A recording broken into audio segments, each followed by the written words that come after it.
Hey, what's up? What's up? What's up? What's up? What's up? Gracious good morning to you, good people. It's your girl KB. You know what I do and you know why I do it. It is Wednesday morning. It's hump day, y'all.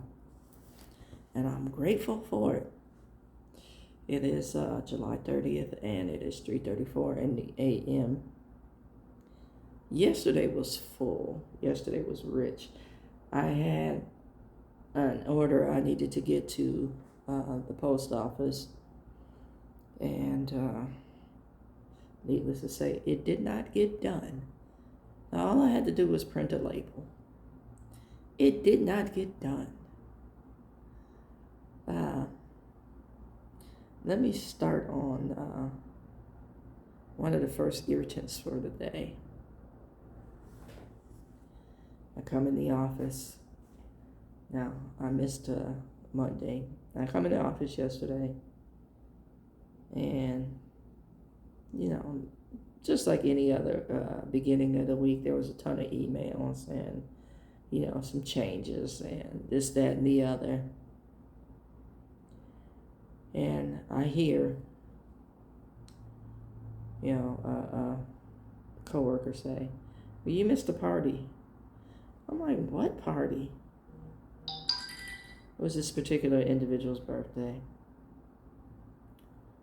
So I wished them a belated happy birthday. But,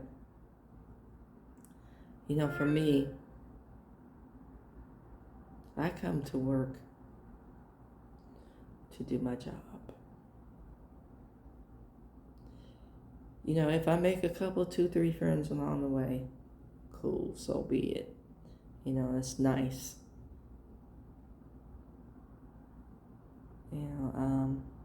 So I go to my office and I get busy doing what I do. And a couple, 2, 3 things hit me again. My pay was shorted 2 weeks ago. Because of this new time system we have. It's just irritating. And, I started off cool with the time system. But for whatever reason, it takes a full minute to log in. So my clock in time is always a minute off. Then you got to clock out for lunch. And it's all done by either computer or phone. Yeah, that part. I personally, and this is my bottom line with the system, I am not a technophobe. I am very tech savvy, as a matter of fact.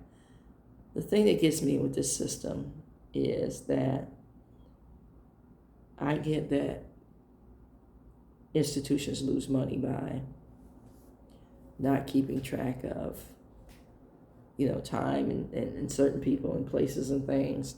I get that. I understand that. But have a physical location, and have some leeway in the way things are done. Now, my supervisor spends part of his morning correcting all the mistakes from this system. Now, I'm going to say everybody in here is overworked. And we try to make the best of it. We try to make a good environment. And like I said, I come to work. I can't attest to what other people do. But I feel like the new time system is punitive for the folks who come and do what they get paid to do. My family, with the exception of my father and my brother, the women of the family have a very strong work ethic.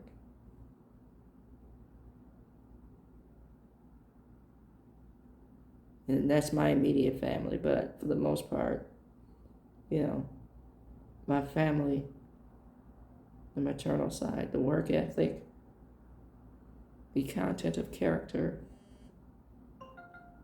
the presence are all things I learned from the maternal side of the family. So I mentioned my grandfather and my great uncle. specifically my grandfather, was a steel mill legend. You know, his crew is not around now. They would have to be over 100 years old. And then most of the folks who worked in the steel mill, passed away from various forms of cancer. But I want to say, back in the day when I was a kid, all I had to do was mention my grandfather's name in the bustling town of Lackawanna, New York. And people knew him. People respected him. And we grew up with that kind of character, mission, and purpose in life. Amen. And I want to put an amen on that. Because every so often I have a heathen moment, but, for the most part, I have a solid upbringing. And we need to bring that back. I posted a poem yesterday, or as this brother used it, as kind of like a rap lyric, about how we've gotten away from the things that brought us this far. And we need to spend more time and focus on that. And I'm like old school, really old school, and some of you can relate to this. Not everything that your kids do is cute. Some people need to be told that. And bottom line, with all seriousness, some things merit getting to the seat of the problem. Not because you're frustrated, not because you're angered in the frustration, but because it is wrong. I remember getting, as we call them, whoopings, because my parents were frustrated. But I also remember being talked to about what I did or said that merited getting to the seat of the situation. And there's one particular individual that I'm thinking of. Y'all know I don't mention names unless it merits mentioning names.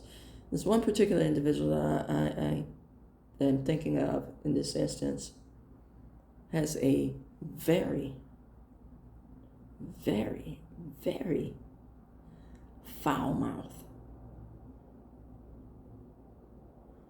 I know they mean well, but their language, and they think they're being profound. No, baby, you're being profane. There's a difference, a major difference. And you hate when people get in your business or correct you because you're the only one that can do certain things according to you. So you hate being checked, so to speak, but you don't mind at all getting in other people's conversations and saying snarky things or chin checking, if you will. That's okay.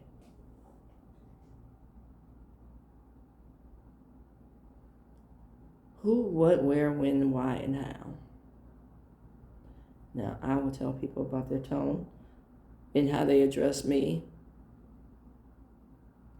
And if they ask me about feedback for other situations that I'm privy to. Some of y'all know me. Know me as a counselor and know I won't sugarcoat anything to make you comfortable. Don't ask for the truth if you can't handle the truth. Bottom line. And I expect that same feedback from people who are talking to me. I'm not saying I'm not going to get upset or angry. I'm not saying that. Because sometimes the truth will hurt your feelings, but the truth will set you free. I had some valuable life lessons in learning that. But I digress. I just want people to think about what they say, how they say it. And I'm not talking about tone unless it's argumentative for no reason. But I'm talking about the context.